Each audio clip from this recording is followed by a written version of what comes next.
Hijab অপৰিহাৰ্য নহয় ইছলামত। বিদ্যালয়ৰ ইউনিফৰ্মৰ পৰিৱৰ্তে হিজাব পৰিধান কৰাটো নীতিগত ভুল। দেশজুৰি সৃষ্টি হোৱা হিজাব বিতৰ্কক লৈ এনেদৰে ঐতিহাসিক ৰায় প্ৰদান কৰিলে কৰ্ণাটকৰ উচ্চ ন্যায়ালয়ে। হিজাবক সমৰ্থন জনোৱা 8খনকৈ আবেদন খাৰিজ কৰে আদালতে। মুখ্য ন্যায়াধীশ ঋতুৰাজ অৱস্থি, ন্যায়াধীশ কৃষ্ণ এছ দীক্ষিত আৰু ন্যায়াধীশ জৈবুনিছা মহিউদ্দিনৰ 3জনীয়া বিচাৰপীঠে হিজাবৰ পৰিৱৰ্তে বিদ্যালয়লৈ আহোঁতে ইউনিফৰ্ম পৰিধান কৰাৰহে পোষকতা কৰে। কৰ্ণাটকৰ বিদ্যালয় কলেজত হিজাব পৰিধানৰ অনুমতি লাভ নকৰে বুলি স্পষ্ট কৰি দিয়ে আদালতে।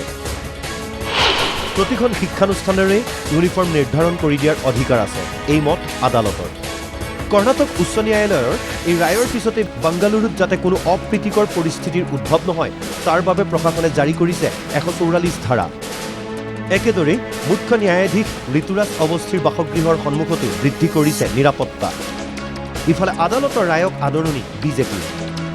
কেন্দ্ৰীয় মন্ত্ৰী প্ৰহ্লাদ যোশীৰ লগতে ৰবিশংকৰ প্ৰসাদে স্বাগতম জনালে আদালতৰ ৰায়ক। ৰবিশংকৰ প্ৰসাদে ক'লে, সময় এতিয়া আকাশ স্পৰ্শ কৰাহে। নাৰীয়ে যুদ্ধ বিমান উৰাইছে আকাশ মাৰ্গত। সেই সময়তে এনে সংকুচিত বিষয়ত বিতৰ্ক হোৱাটোৱেই ভুল। इस निर्णय के स्वागत करते हुए कुछ बड़े कॉन्टेक्स्ट में इसको देखने की जरूरत है।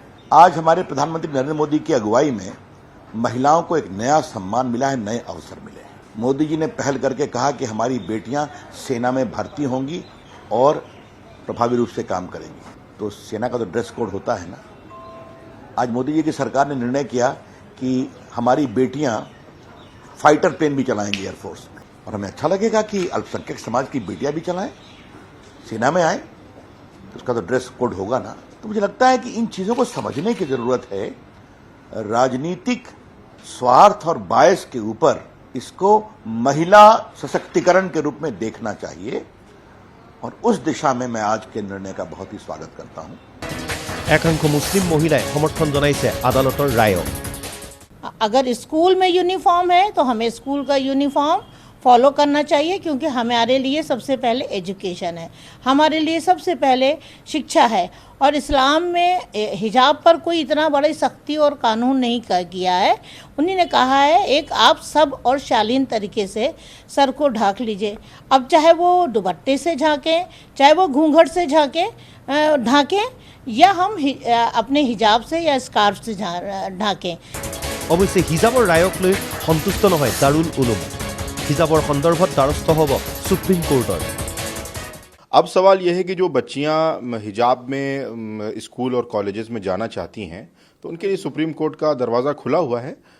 कर्नाटक हाई कोर्ट के बाद वो अपनी मांग को लेकर सुप्रीम कोर्ट में जा सकते हैं। लेकिन इस्लाम हमेशा से पर्दे और हिजाब की तालीम देता है, और हिजाब के सिलसिले में बाकायदा तौर पर कुरान और हदीस में वाज़ेह तौर पर अल्लाह के और अल्लाह के रसूल के इरशादात मौजूद हैं। মেহবুবা মুফতি আৰু আছাদুদ্দিন ওৱেইছিও ক্ষুব্ধ আদালতৰ ৰায়ক লৈ। ওৱেইছিৰ মতে আধুনিক হ'বলৈ পৰম্পৰা এৰিব নোৱাৰি। একেদৰে মেহবুবা মুফতিয়ে ক'লে স্বাধীনতাৰ বিপক্ষে আদালতৰ ৰায়দান। আদালতৰ ৰায়ৰ পিছতে একাংশ শিক্ষাৰ্থীও প্ৰতিবাদ সাব্যস্ত কৰে কৰ্ণাটকত। উল্লেখ্য যে উডুপিৰ এগৰাকী ছাত্ৰীয়ে বিদ্যালয়লৈ অহাৰ সময়ত হিজাব পৰিধান কৰাক লৈ সৃষ্টি হৈছিল বিতৰ্কৰ। ছাত্ৰীগৰাকীৰ বিৰুদ্ধে প্ৰতিবাদ সাব্যস্ত কৰিছিল একাংশ শিক্ষাৰ্থীয়ে। এই প্ৰতিবাদৰ পিছৰে পৰা দেশৰ ৰাজনীতিটো হিজাব বিতৰ্কক লৈ হৈছিল তুমুল চৰ্চা। কৰ্ণাটকৰ আদালতৰ এই ৰায়ৰ পিছত হিজাব বিতৰ্ক ইমানতে শেষ হয় নে নহয় সেয়া এতিয়া সময়ৰ হাতত। News desk report NKTV।